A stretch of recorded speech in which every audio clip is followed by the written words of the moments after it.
Here we are on Magical Medical Tour with my co-host, Dr. Glenn Woolman, and special guest, Dr. Lori Layden, an internationally known trauma healing psychotherapist and humanitarian. We're going to discuss brain-based psychotherapy and her work with the victims in Rwanda and the Sandy Hook Elementary School in Connecticut. This and more is coming up next on Magical Medical Tour.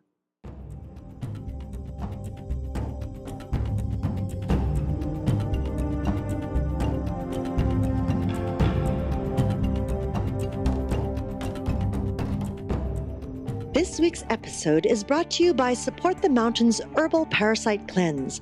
This formula targets the small and large intestinal tracts and larvae, the most broad-spectrum formula available today.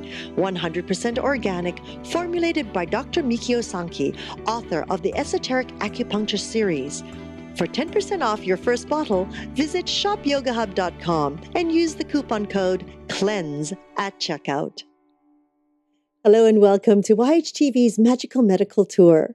Thank you for joining us today. I'm Christina Suzuma, and with me is our wonderful medical guide, Dr. Glenn Woolman. Hello, Dr. Woolman. Hello, Christina. You ready to laugh a lot today, huh? Today's a serious day. No laughing. No laughing aloud? No laughing aloud until we talk to Dr. Lori Layden. That's really tough. You know that. I know. I couldn't even believe it when I actually said it. But I like laughing. Greetings, everyone. Welcome to Magical Medical Tour. I'm Dr. Glenn Woolman. I will be your medical guide, along with Christina today, as we travel yet another quadrant of the healthcare galaxy in search of optimal health. And today we'll be speaking with Dr. Lori Layden, who I will speak about in just a minute as we introduce her. But first, Christina, any thoughts for our guests that are watching? Oh, yes. Now, at any time during the show, you can feel free to ask a question, make a comment, simply by scrolling down on your screen and typing it into the comment box.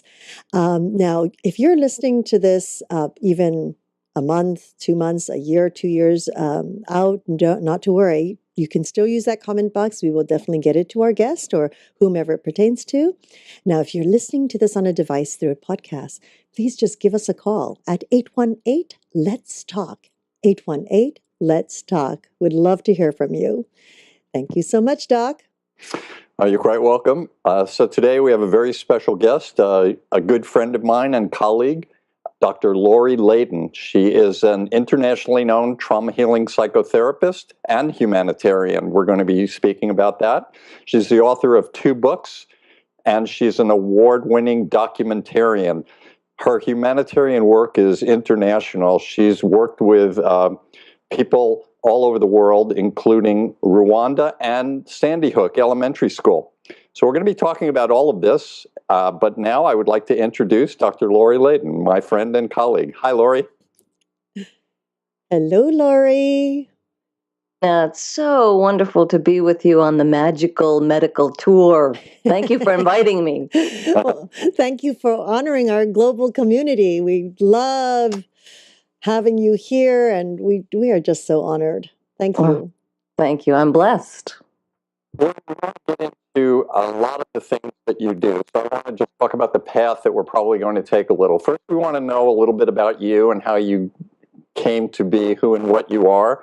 We want to talk about your books a little bit, your award-winning documentary, some of your awards, the kind of work you do as a psychotherapist with a doctoral degree in health and human services, and your humanitarian work. Does that sound all right to you? Sure does. Let's play. Let's play. All right. I love it. Yeah. All right, I'm finished. Just take over, Lori. How much time do we have? I don't know. We're going to let you psychotherapize me, and you can do humanitarian things with Christina. I'm ready. So let's go with the first part. How did you get to where you are today? Not the training, but just what were the influences in your life that brought you to where you are? Who influenced you? And just take us to this point, and then we'll get into all the other things. Well, I guess I came to this work because of my own childhood traumas and developing a boatload of stress-related illnesses that finally landed me in the hospital. And at that time, stress-related illnesses were not really acknowledged. There wasn't really a treatment strategy for that.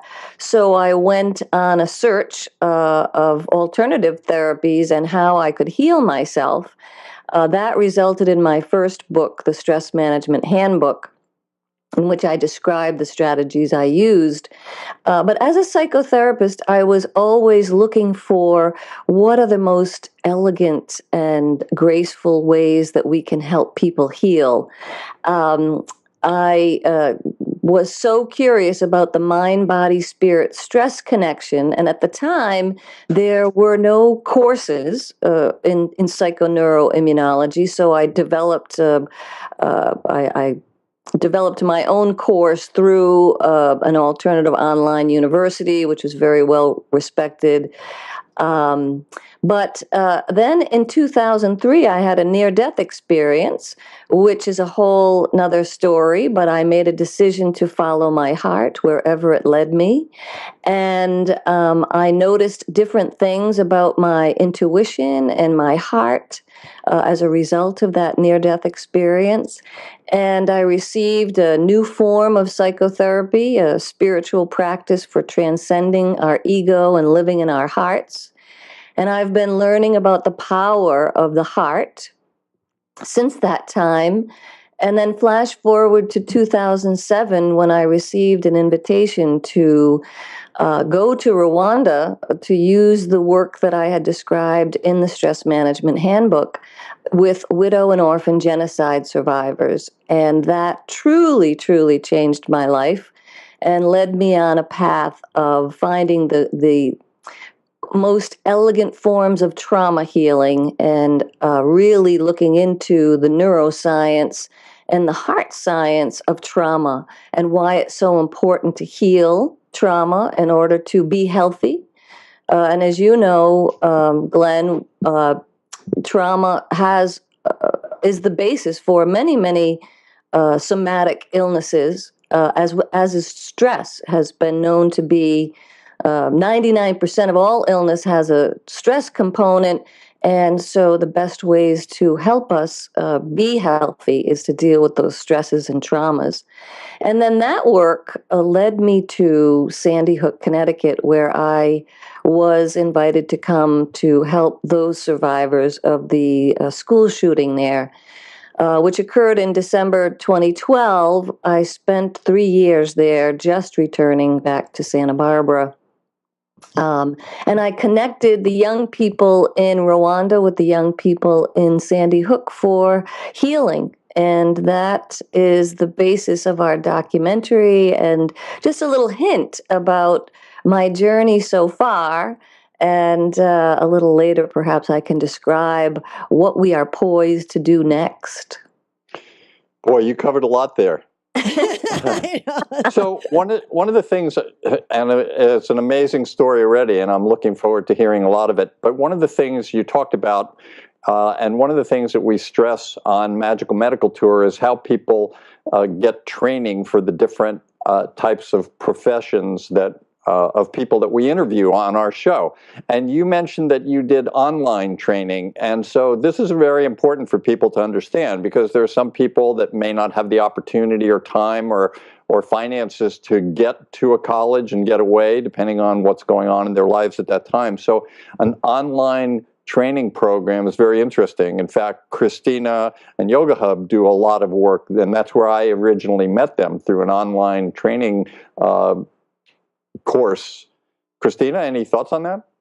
Oh, absolutely. And Glenn, you know how powerful that is. When Yoga Hub did the first virtual yoga meditation conference back in 2010, and truly that was the very first ever, where we simulated a live conference online where people could actually do exercises, they could do meditations, they could submit papers and documents, they could pull PDFs down to read. So it was a very exciting time and a new trend then for the health and wellness world, even though the universities and schools we're no doubt 5 years ahead on their online situations, but it's so powerful that we can now connect globally through online training, and we can take courses from all over the world through it. So that's very exciting that you did that, Lori.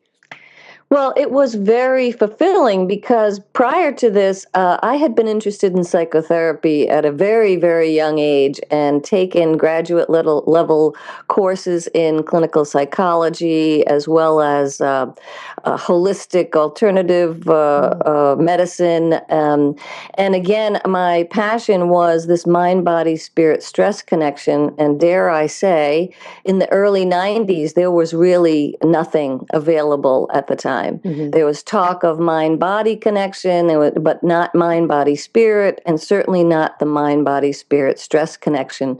So in developing my own PhD program, I was able to explore those avenues that excited me, as well as to go out and find practicums that made sense to me and that put all the pieces together.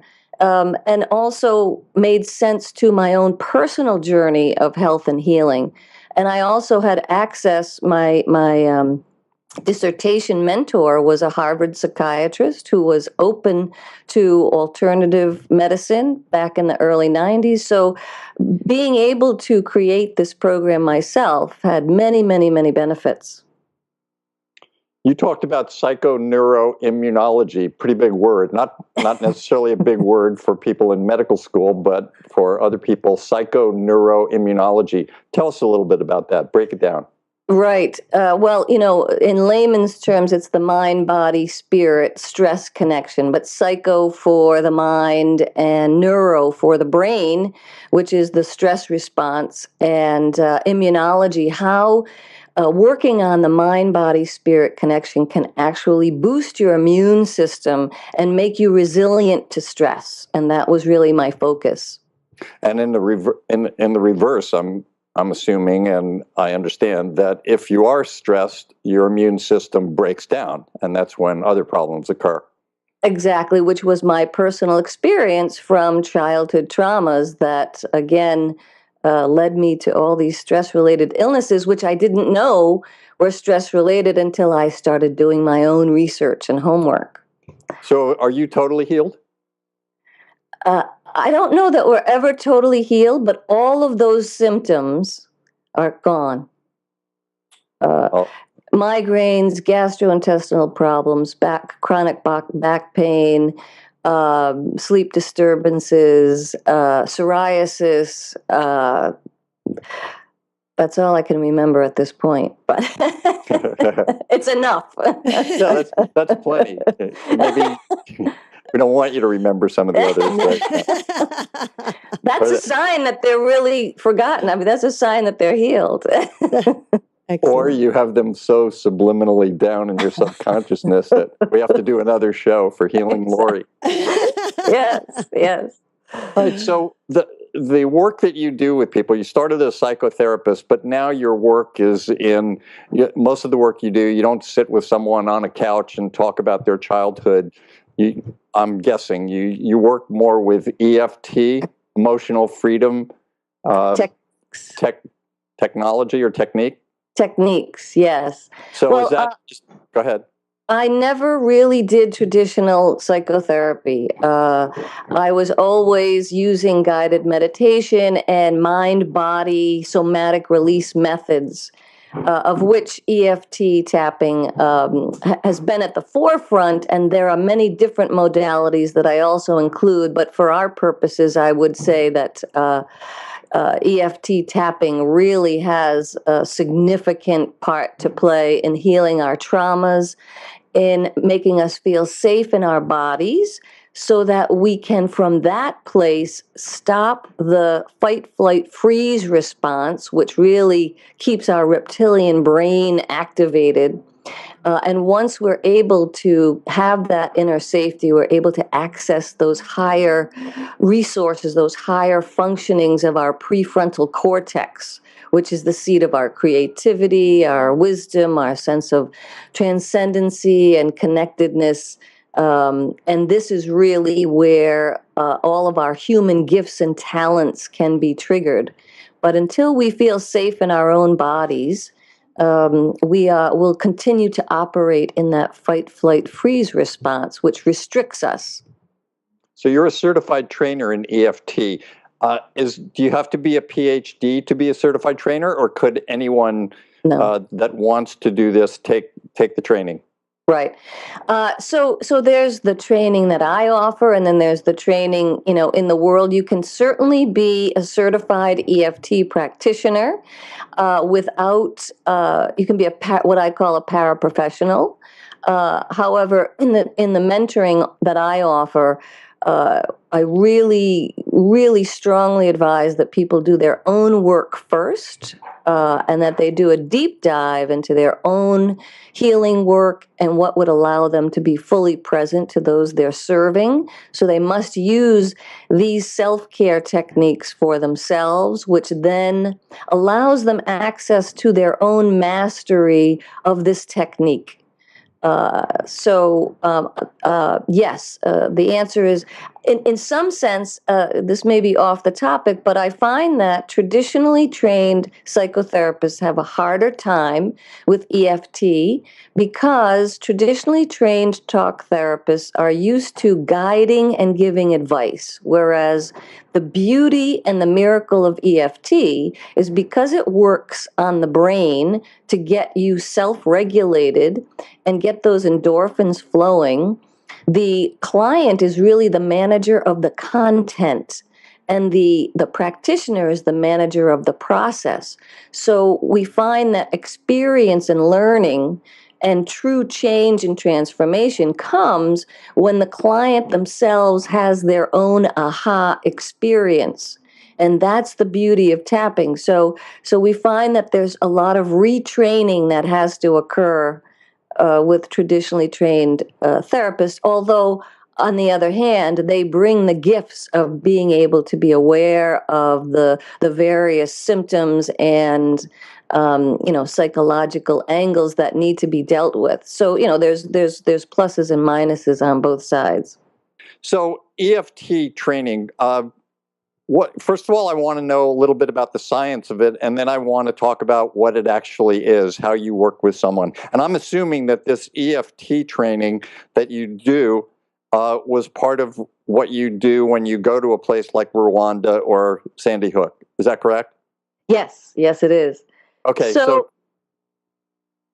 go ahead. Yeah, the most important way to describe EFT is that it's a combination of ancient Chinese acupressure, which we know has been around for 5,000 years, combined with positive psychology.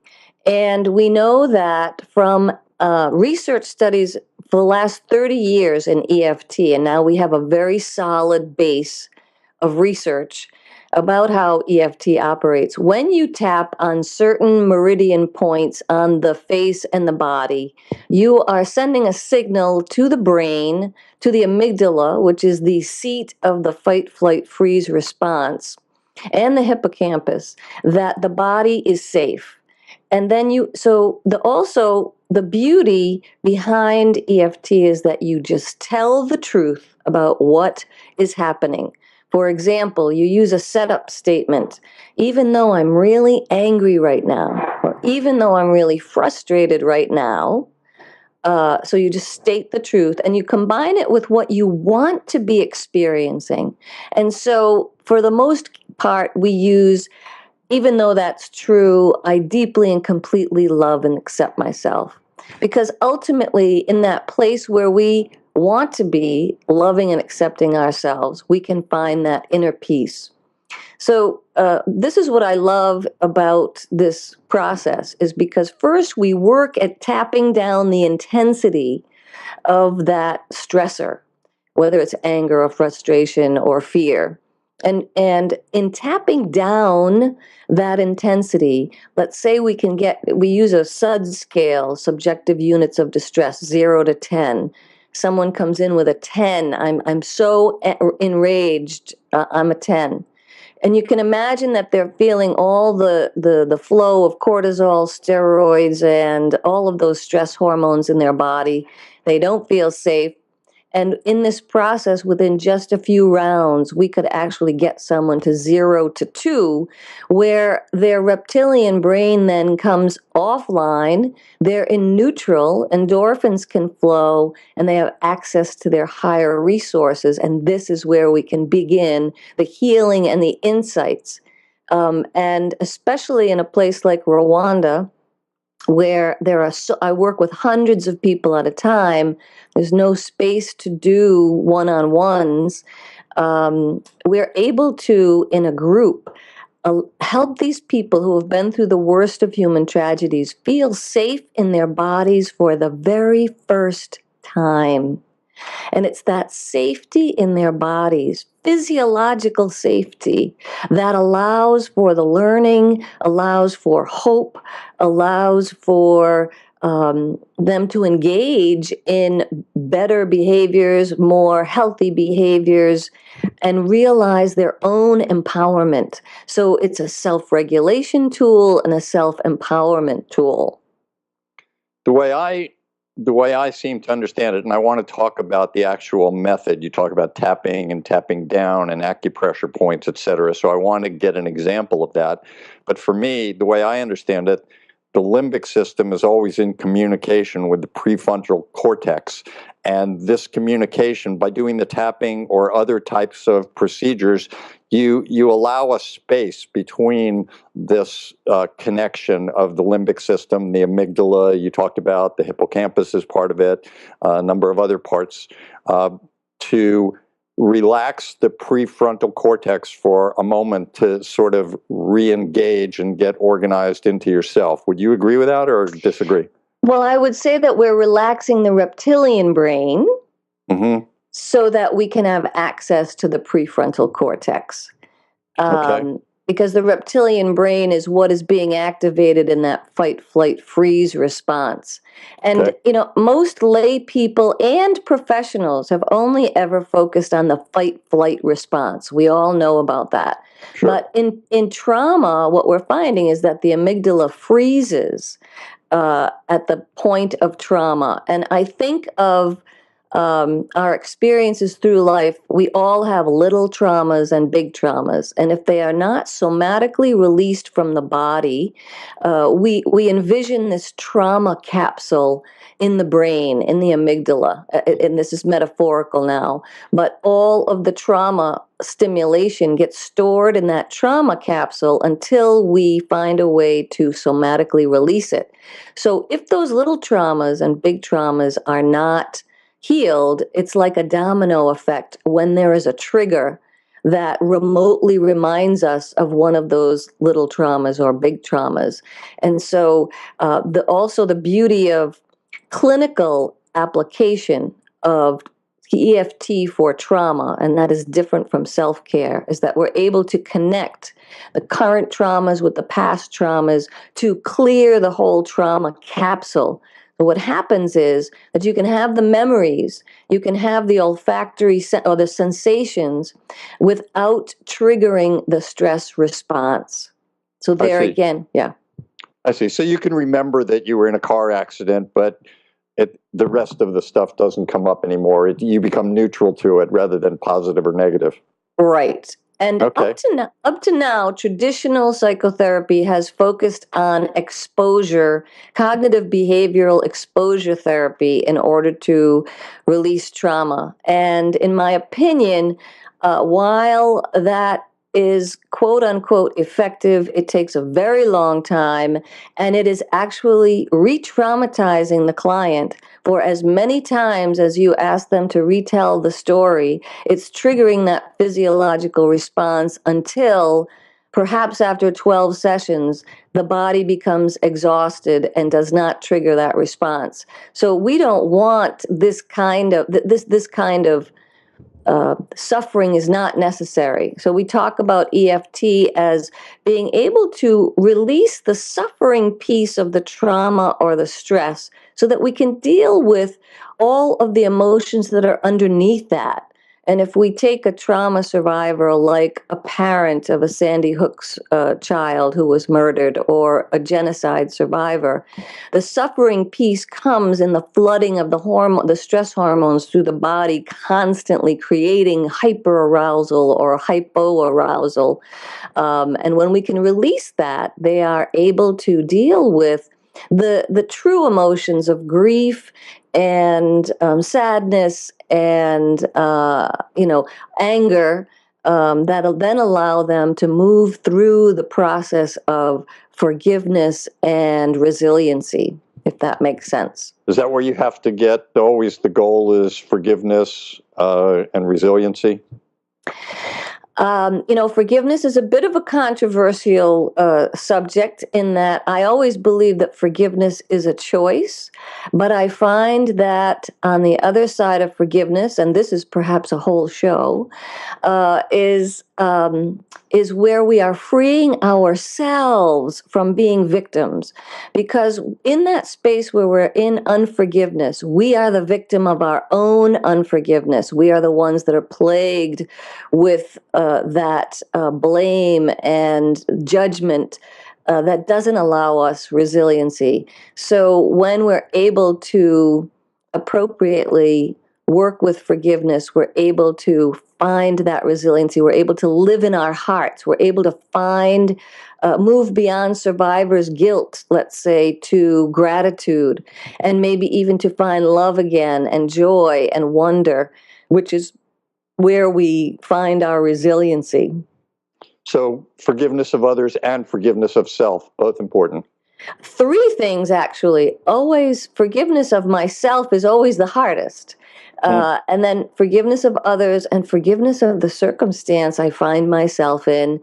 And I'll add a fourth to this, which is there's always some forgiveness of God, or whatever we consider to be a higher power.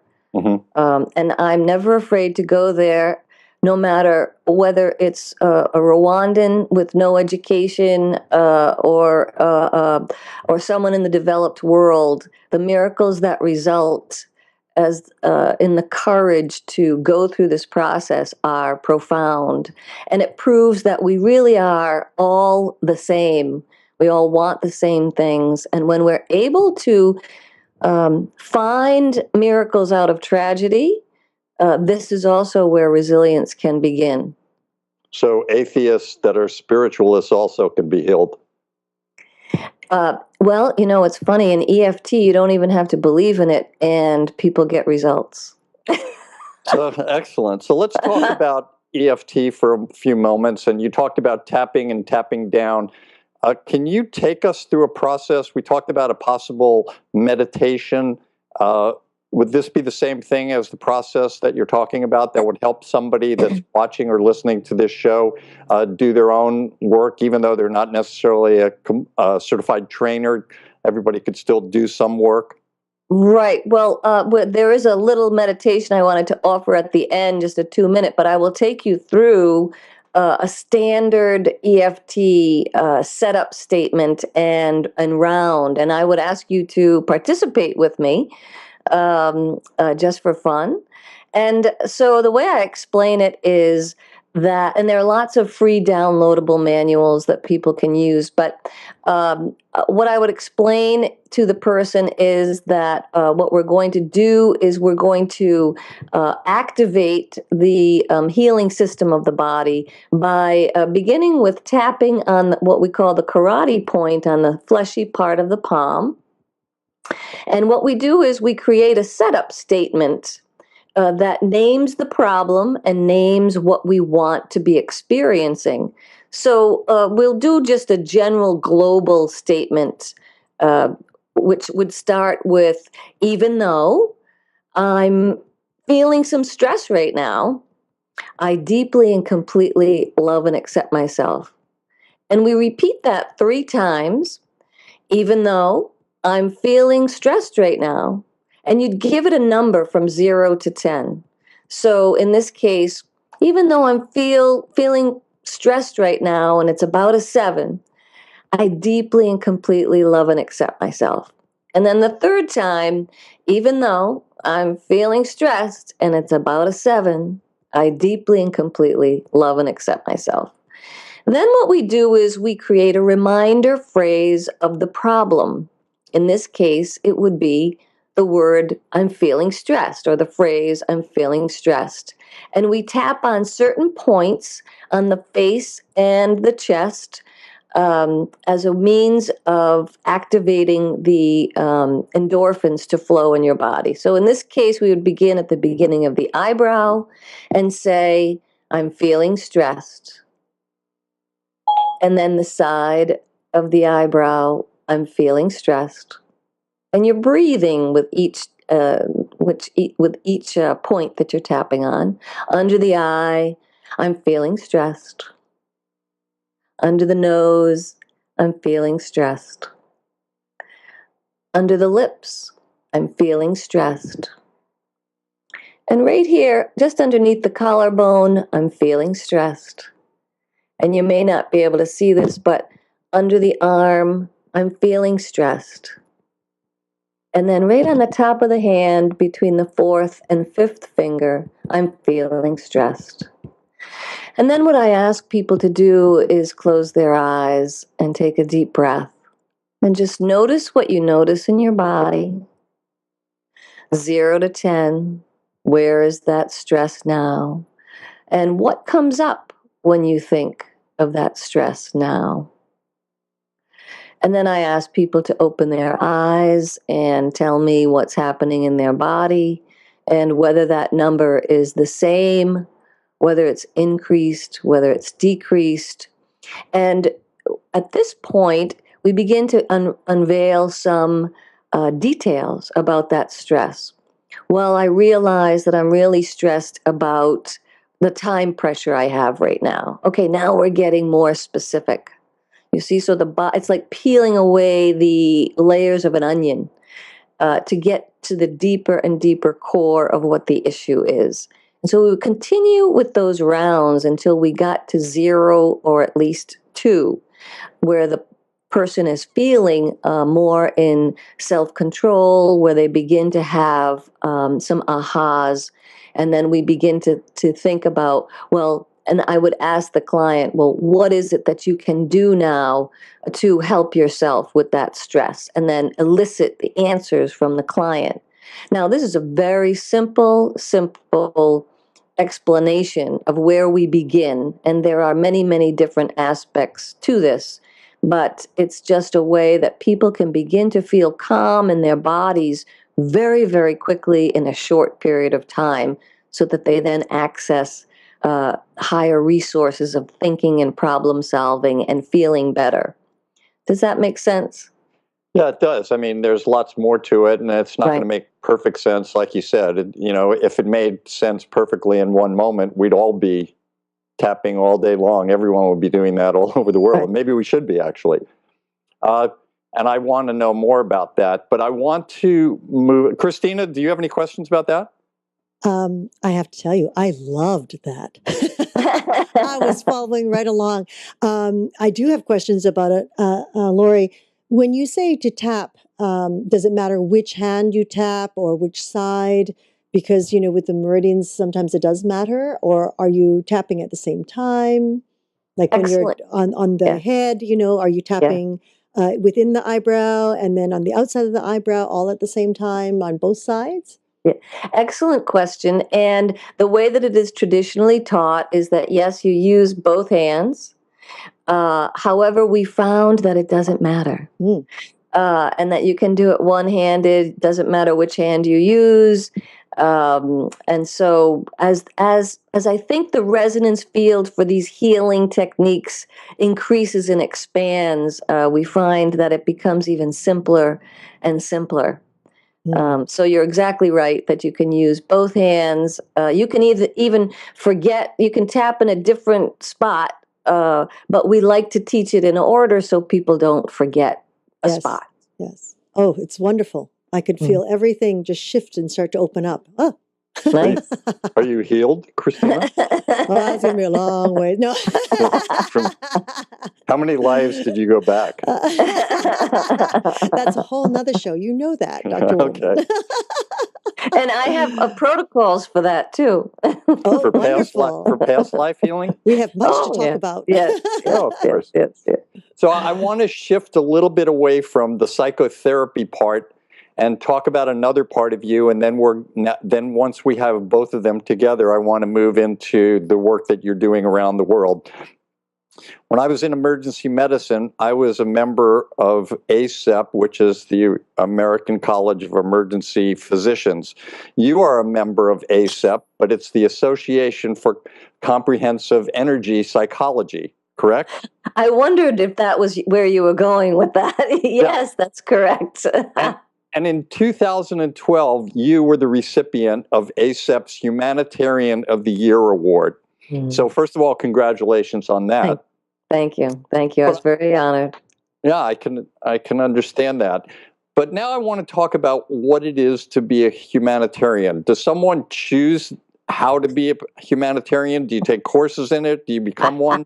And also, as a humanitarian, does that, in a profession, somebody comes to you, you get paid for that. As a humanitarian, is there a way that somebody can decide to be a humanitarian and make a living at doing that? So tell us about those two things. Yes. And it's been quite a journey since 2007, where truly it was all on a voluntary basis. I would say that humanitarian work chose me, spoke to my heart, spoke to my soul, spoke to my soul path, and I said yes. And along the way, it's now time to be paid for that work, and so that's like a whole another discussion over how we value our work in the world and what we need to sustain ourselves in order to bring forward new work. And part of my work has been to create a new form of humanitarian aid called Project Light, which is what I established in Rwanda to heal our next generation of young people so they could heal, work, and lead us into a peaceful future. I don't know of any courses that you take in humanitarianism except the mentoring course that I've developed with my people in Rwanda and my people in Sandy Hook, Connecticut, where I ask people to heal their own deepest wounds first before they consider serving other people, or at least being deeply into their own healing. Because as we know, or at least as I've experienced, very well-meaning people who want to be of service and who are in service professions flock to areas, disaster relief areas in war-torn countries in the hopes of serving, and yet if they have not done enough healing work themselves, they will be triggered, their own traumas will be triggered, and oftentimes we spend a lot of time servicing the people, the volunteers, and it's a distraction and a drain resource from what needs to happen in those they serve. So, again, I combine what I call the grace process, which is the spiritual work that I received after my near-death experience, with tapping in order for people to be able to do that. And I'll give you an example. In Sandy Hook, we had 425 people volunteer for work in Sandy Hook, a community of 29,000 people. This is just the tapping community. This is not all of the other people. 2,000 people came to volunteer in Sandy Hook. Unfortunately, it also created a bit of chaos as the community was unable to handle those resources, and oftentimes families were re-traumatized by continuing to have to retell their story and find the correct service provider. So I actually selected 24 individuals to train, and the first day of training, I said, how many people here are ready to tap with a Newtowner? And everyone raised their hand, and I said, wrong answer.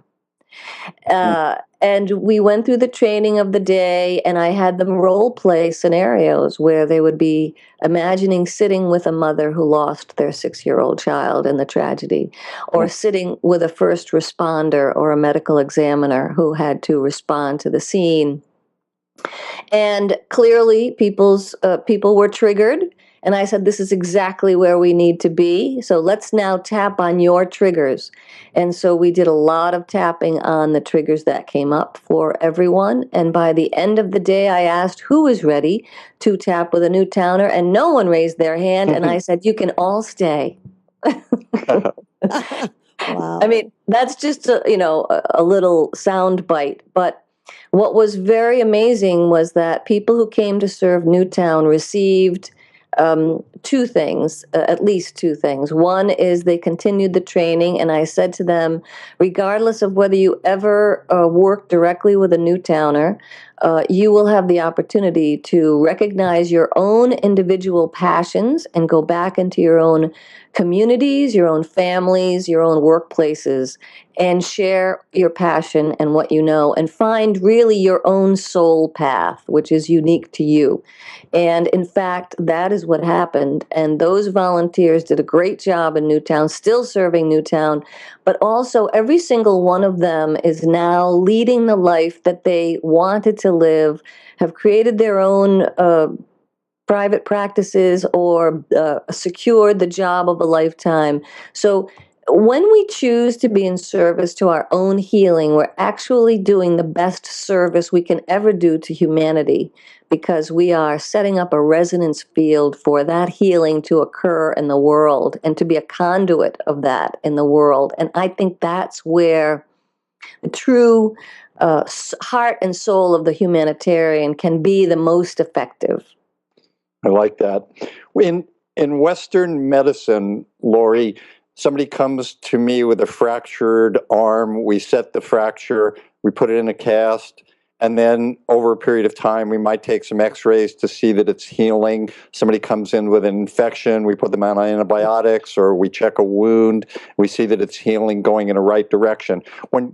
So we always have these processes to see that people are going in the right direction, or do we need to change an antibiotic, or increase something else, or offer a surgery at some point. When you're working with someone and you're trying to get a healing, and we're going to talk about Rwanda, for example, in a few minutes, and you start working with them, what are the things that you look for in terms of that they're on the right path, that they are healing? And if not, do you have other methods? There are more advanced tapping, or what kind of things do you do to check to see if someone is going in the right direction? And what are the tools you use within the tapping to get them to that point? And finally, one other question is, have you come across anyone that has not been able to be healed and needs something else? So how much time do we have? 8 seconds. Great questions. And I would say that, tapping is a tool. And for those of us who are working in the world of healing, we need many tools in our tool basket. It is I believe, the healing presence of the practitioner that allows that resonance field to be I don't call myself a healer, I call myself a conduit for healing, to create a space between myself and the person. I describe it in the infinity circuit, where, in that infinity circuit, there appears to be a giver and a receiver. But when we meet in the sweet spot in the middle, there is only love, and we are both transformed. And this is where healing takes place for both the giver and the receiver. Having said that, the beauty of tapping is that you're always using the SUD scale, the subjective units of distress, 0 to 10, so you can tell which direction they're going in. And yes, there are advanced skills and tools that we apply in tapping. If the trauma is too intense, we do something like we call sneaking away, which means if someone is talking to me about the trauma of losing their family in the genocide, and it's a 20 on a scale of 0 to 10. We have techniques we can use to back away. If you were even to think about, and I don't want you to think about that trauma right now, but if we were to think about it, how intense would that be? And there are other actually neuro-linguistic programming techniques that are very helpful in combination with the tapping to make sure the client is safe and ready to proceed. I would say that in my experience, seriously, we have had profound success.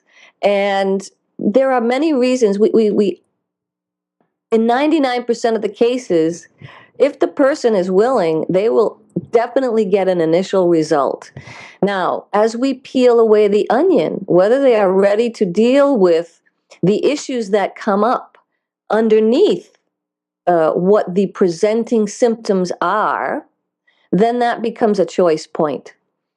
For example, we have been, I dare say 100%, but 99% effective in helping the people who were traumatized by the Sandy Hook elementary school tragedy, the events of that day. We can lift off the events of that day and remove a myriad of symptoms and triggers of that day, almost 100%. Now, what arises from that and how we connect the events of those days with previous traumas in their childhood or in the rest of their lives that need to be addressed. We call it core issues. We use the presenting trauma to go back into the earliest traumas so that we can make sure we clean out that whole trauma capsule. For example, many people moved to Newtown after being in New York City in 9/11. And they felt that moving to Newtown was the safety valve for them. So you can only imagine that the events of Sandy Hook also triggered the events of 9/11. And then always there is a childhood trauma that we can find that is also related.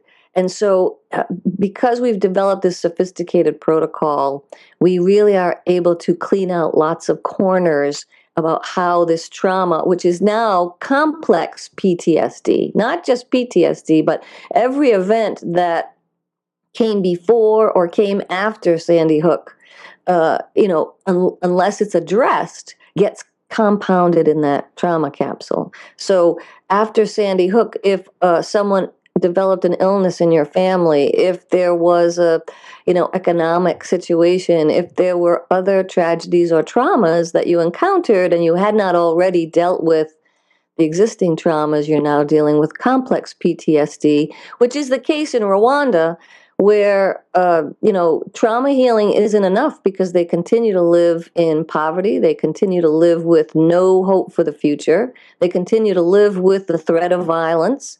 And so we have to have skills and tools to be able to deal with complex PTSD as well. Did I answer all of those questions? I think you did. I don't even remember the questions now. I'm just tapping away here, relieving all of my issues. No, I think you did a great job. On Magical Medical Tour and in Western medicine, we always talk about preventive medicine, and I always, as a medical guide, talk about preparatory medicine. Seeing the world as it is today, where there's obviously going to be more shootings, more tragedies, more genocides, more terrorist types of attacks. Is there something we can do preventive or preparatory even before we have a trauma? Absolutely. And really, there are a set of skills and tools, but, most importantly, is to work on your own stresses and traumas and not to be triggered. For example, I use tapping every day to become self-aware. Now, I mean, I have a great deal of inner peace for which I am deeply grateful for, and for which a long-term spiritual path has taken me to. But I try to find the dream in the nightmare, and I use actually a very simple tool of breathing. And it's like pushing the mental clutch in. And if people would commit to doing some diaphragmatic healing for 1 to 2 minutes every hour for 2 days, it's like pushing the mental clutch in so that you can take a moment in time to notice where the stress is in your body and to breathe through that stress and to bring your mind back. And actually, I focus on being conscious in my heart. And in that way, what we're doing is we're actually resetting the reticular activating system in the brain, which gets wound up with every stressful thought and every stressful circumstance in the day. And most of us are not breathing properly. We're only breathing with a third of our lung capacity. And so basically, we're in stress, fight, and flight the whole day unless we do that deep, what I call healing breath work. It can be as simple as 2 minutes of diaphragmatic breathing for 1 hour throughout the day, throughout 2 days, and you would be amazed at how you're able to function and consciously choose what the next action should be. So, like in practical terms, I find myself at the moment with a lot of deadlines, a lot of competing uh, things for my time, and various focuses. But part of my work in the world is to be fully present to whatever I am experiencing, this especially in Rwanda. And so I kind of have this attitude of, oh, so this is what we're doing now. And I take a breath and I get quiet, even if just for a moment. I breathe. I notice whether I'm in my ego or my heart. And I know if I'm in my ego when my muscles are contracted, when my shoulders are up like this, when I'm not breathing deeply, when I'm anticipating what the next question is or what the next circumstance is, when I'm trying to manipulate or control the circumstances, when I'm worried about time, versus when I'm in my heart, I'm breathing from my belly. My shoulders are relaxed, my body is relaxed, and my mind is simply present to what is. I find this the most resilient tool I have. And since we take 20,000 breaths a day, at least, we have 20,000 opportunities to manage our stress. And in doing that, actually boost our immune system in the process. So that's my 3 minute resiliency tool. Beautiful. You have an award-winning documentary called When I Was Young, I Said I Would Be Happy, and this chronicles the transformation of your Project Light ambassadors. That's your nonprofit organization, and this was to work in Rwanda.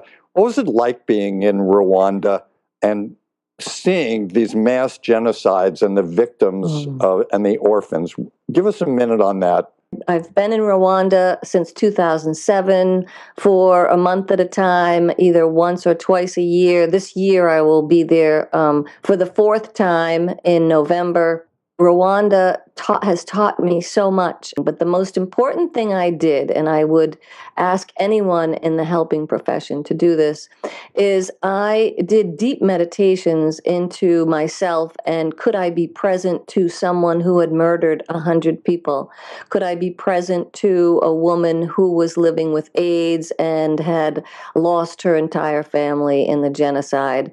Could I imagine myself, could I see myself in them?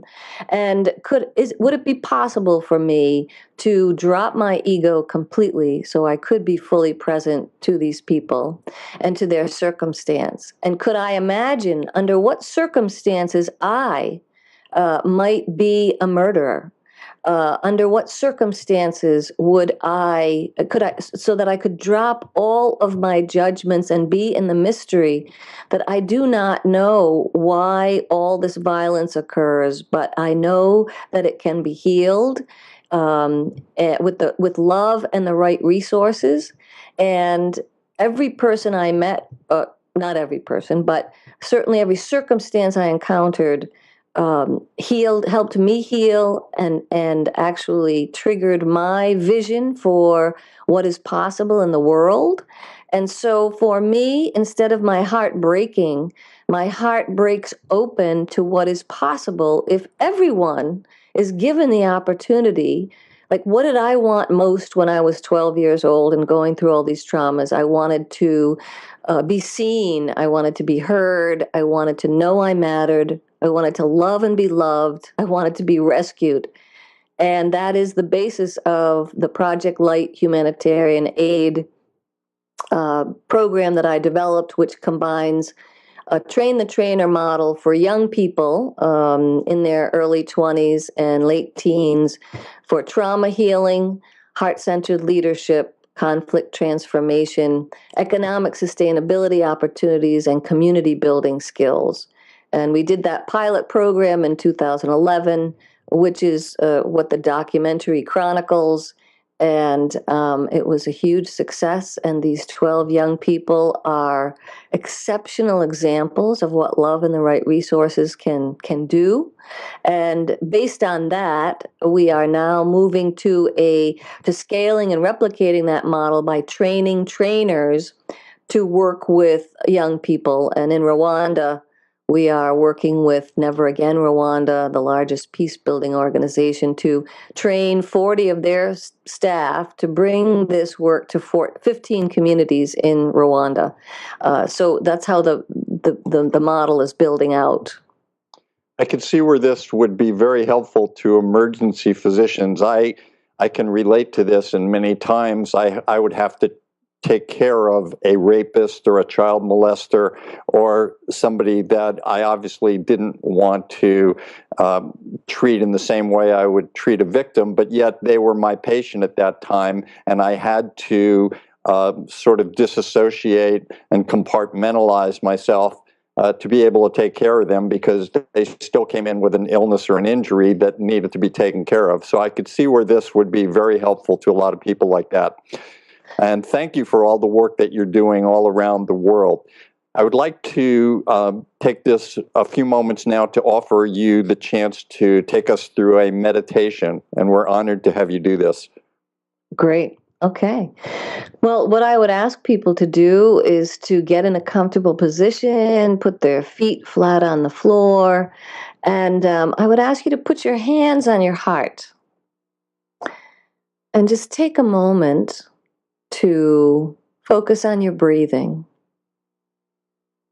And breathe through any areas of tension in your body, bringing that breath all the way to the belly. Taking in a soothing breath.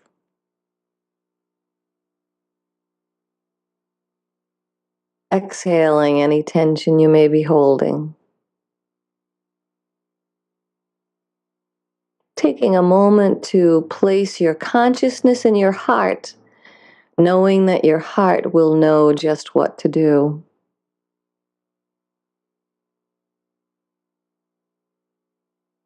And with your consciousness in your heart, noticing that it's possible to move just a little bit more deeply with each breath into that still place in your heart.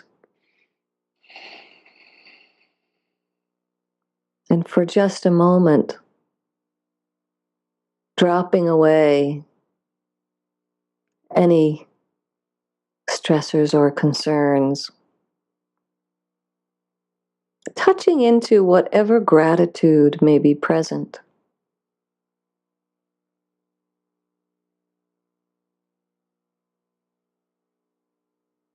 And as you touch into that gratitude, notice what feelings of love may arise.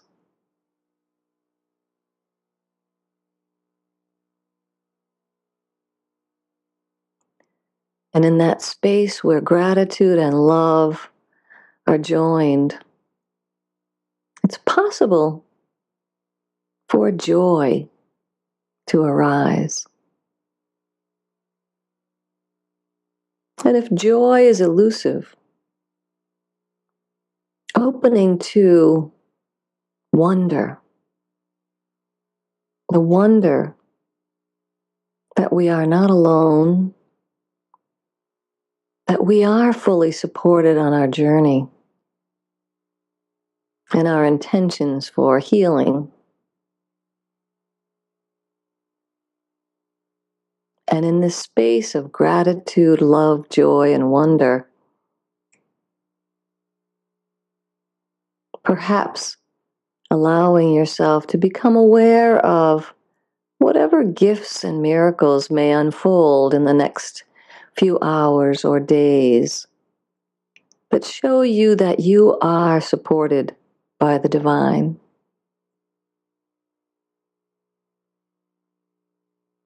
Remembering that whatever you choose to heal in yourself sets up a resonance for that healing to unfold in our world, so that being in service to your own healing is our first and primary service work in the world. And now taking just a moment to direct this energy of gratitude, love, joy, and wonder to wherever you choose to, whether it's your family, your community, a certain place in the world.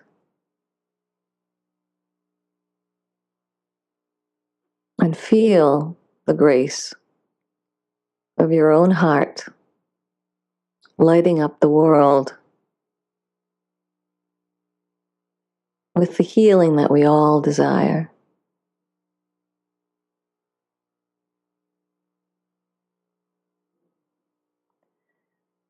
And with a few healing breaths now, just gently, when you're ready, opening your eyes.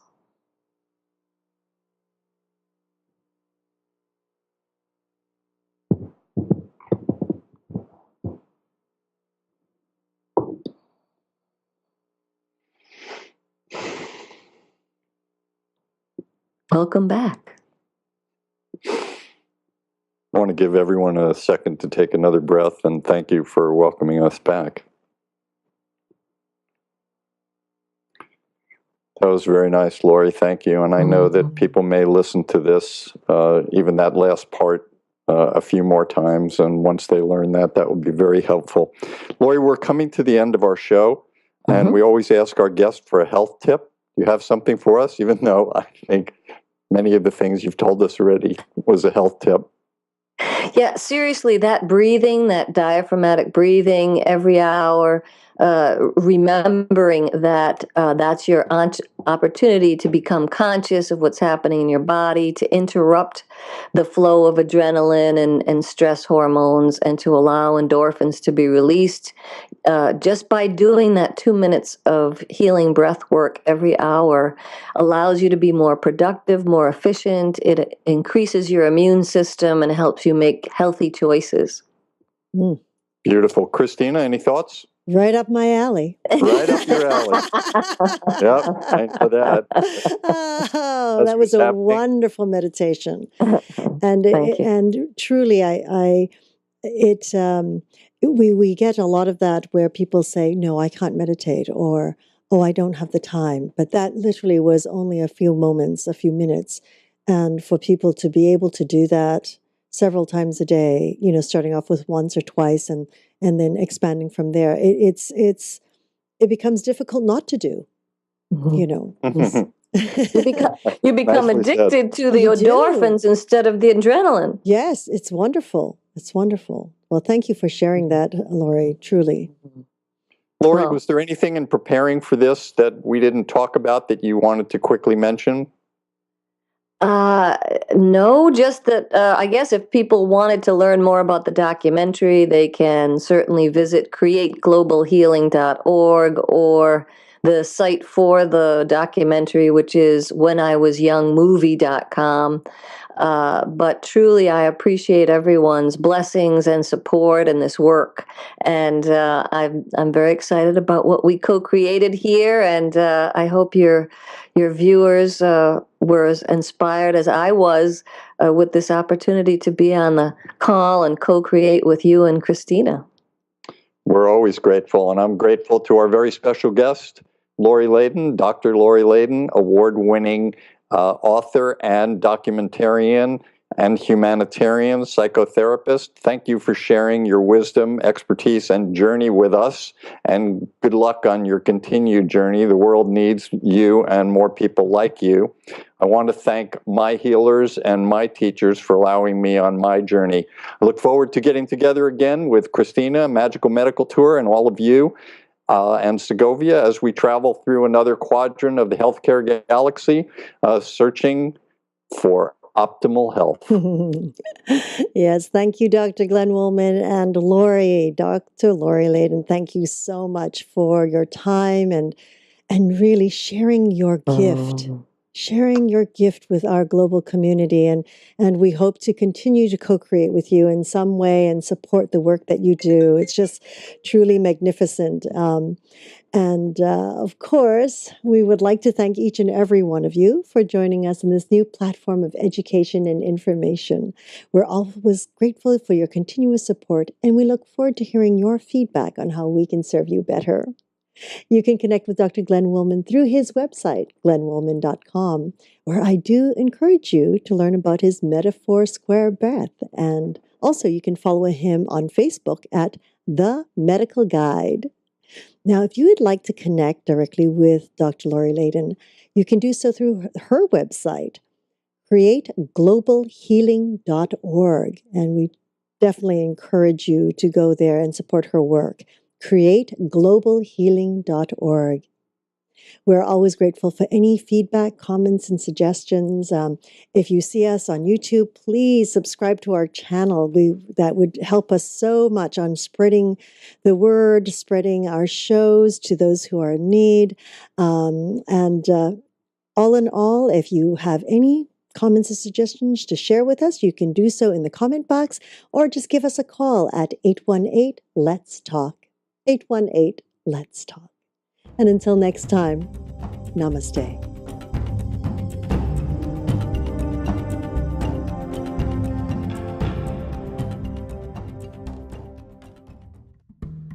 When one is truly an integral part of a pod, you feel known, you feel safe, you feel taken care of.